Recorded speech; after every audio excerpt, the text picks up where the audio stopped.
everyone, my name is Tori, and today I'm coming to you with a super impromptu vlog. I'm going to try to make it a one take, and I'm just going to be talking to you guys, whoever's watching this, about the poetry that I've read lately and how passionate I am about it, because since Thanksgiving, today is currently December 3rd, I believe. Yes, it's December 3rd. I'm lost on my days. Since Thanksgiving, I've read 4 poetry books, and I'm so into it, and I've been writing a lot of poetry, and I just kind of wanted to sit down, and I'm filming this on my iPhone, and just make a super casual vlog of me talking to whoever's watching this about poetry, and maybe if you're watching this, you could get some poetry recommendations. So I'm going to be starting with The Sun and Her Flowers by Rupi Kaur. I started saying Rupi Kaur, but I think it is Rupi Kaur. This poetry book is so good. It's the sequel to Milk and Honey, which I read in July. I started this on Thanksgiving, and I finished it on Black Friday, so the day after Thanksgiving. It seriously is so super cute. It's like this weird like texture. Can you hear that? I'm gonna read you the back. It says, "This is the I don't know words. This is the recipe of life," said my mother as she held me in her arms as I wept. "Think of those flowers you plant in the garden each year. They will teach you that people too must wilt, fall, root, rise in order to bloom." So that is kind of like the meaning of this poetry book. It's so deep. Like, it goes into such deep topics. It talks about rape and abuse in relationships and the world, and it talks about like racism and ancestors and everything, and immigration, and it's so powerful. So it has 4 sections. I'll see if I can show you. It says contents: wilting, falling, rooting, rising, blooming.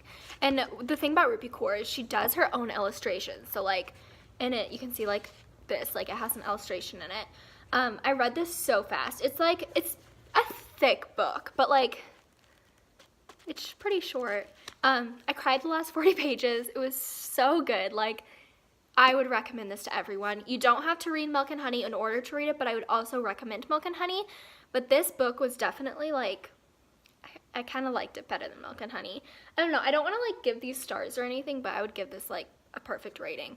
The next book that I read, I picked up, and it was Adultolescence by Gabby Hanna, who is the Gabby Show on YouTube. I'm going to read you the back. It says, in poems ranging from the sing-song rhymes of children's verses to a sophisticated confessional style, Gabby explores what it means to feel like a kid and an adult all at once, revealing her own longings, obsessions, and insecurities along the way.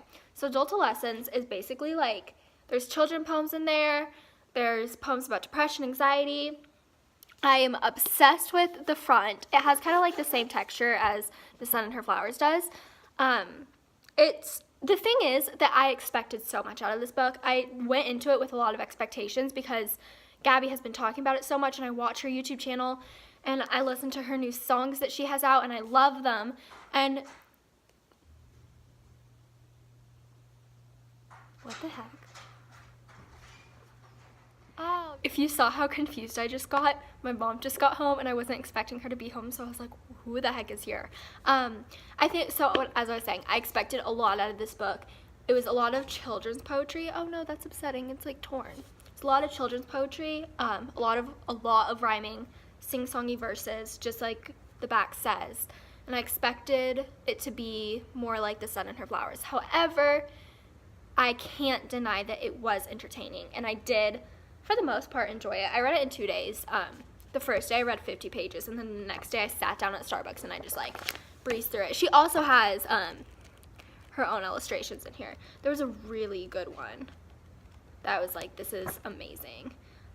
This is cute.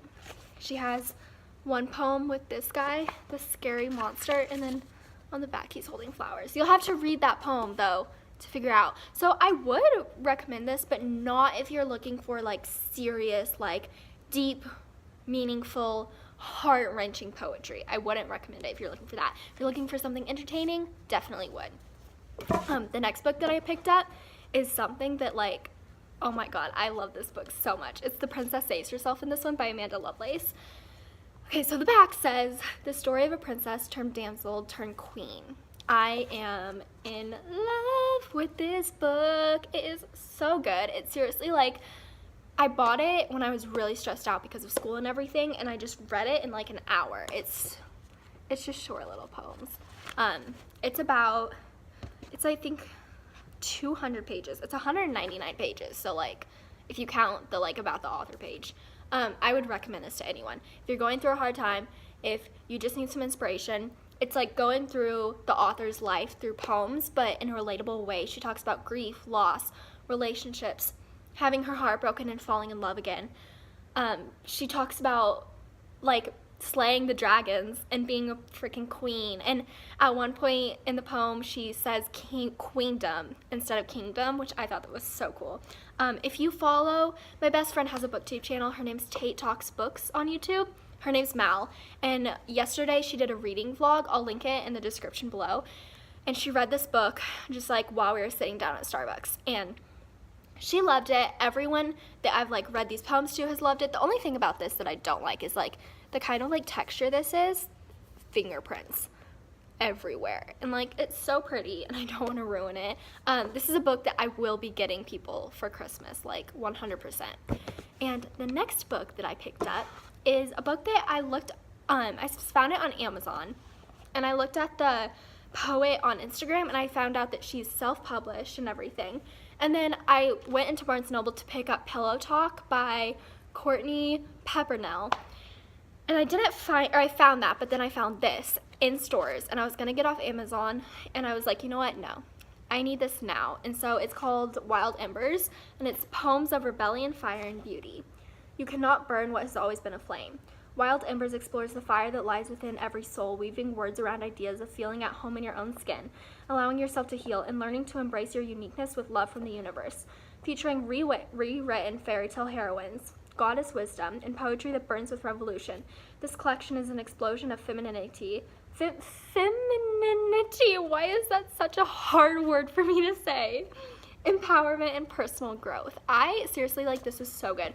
I read it all last night. It's a bit longer. It's pretty short, but it's a bit longer poems. I marked some of my favorites.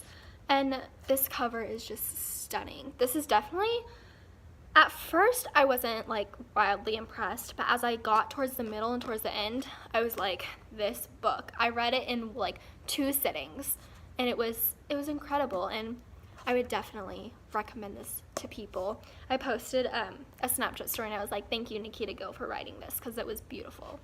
So those are all the poetry books that I've written what? I haven't written any poetry books that I've read since Thanksgiving. And this is a book that I picked up today, it's like the sequel to Pillow Talk. It's called The Road Between. I'm going to read you the back. It says, the road between is poetry well lived. Poetry for the soul that walks the fine line between losing yourself in the world and finding yourself again, and often the smallest moments. Courtney Peppernell is the best-selling author of Pillow Thoughts, a collection of poetry and prose about heartbreak, love, and emotion. And then it says, this is so cute, it says, make a cup of tea, find your place, and lose yourself in the pages. And it has like this beautiful back and everything. I haven't started this yet. I plan to today. And I haven't read Pillow Thoughts. I went today to Barnes & Noble to look for it, and it was all sold out, which is kind of frustrating because yesterday when I got Wild Embers, Pillow Thoughts was there, and I picked up Wild Embers instead, and then I went back today and Pillow Thoughts was gone. But I do plan on reading this. I know that this is like the sequel, like it's her second poetry collection, but I don't think it like relates to Pillow Thoughts, so I'm super excited. Something that I thought was cute was I was opening up to the first page, and it has like little illustrations, and it just kind of has those like throughout. So I'm super excited about this. I've heard a lot about Courtney Peppernell. She's pretty like famous in the poetry world. I know that her book Pillow Thoughts is really popular, and I think this is fairly new. I think this one, I definitely know that it was like released in 2017, I think. So I plan on picking this up. Thank you for watching. I know that this is like super random and it was a one take and everything, but this is something that like I'm so passionate about. Like poetry is like this newfound love that I have for it is like incredible. My best friend Mallory from Tate Talks Books was telling me that I found my niche, and I was like, you know what, I think I have. I've been writing a lot of poetry and everything, and I'm just enjoying it so much. So these, let's see if I can like pick all of them up. These are the poetry books that I've collected so far, and maybe I'll do like favorite quotes from these. See, oh my gosh, that's so frustrating. This is dirty. Oh well. Anyways, thank you so much for watching. If you like lasted through this whole video of me sitting in front of my like not decorated, not lit Christmas tree, literally not lit, it's plain, with my iPhone camera vlogging. I hope you enjoyed, and normally I end my videos with saying keep smiling, and I still want to do that even though I haven't been on YouTube for almost a year. It's still super important, and I think that even if you're going through a hard time, sometimes, have you ever heard the saying fake it till you make it? Because I definitely do, and keep smiling, I guess. If you smile, it helps. So I'll leave you there. I hope you guys have a wonderful week, and I'll see you in my next video, which should be soon. Keep smiling. Bye.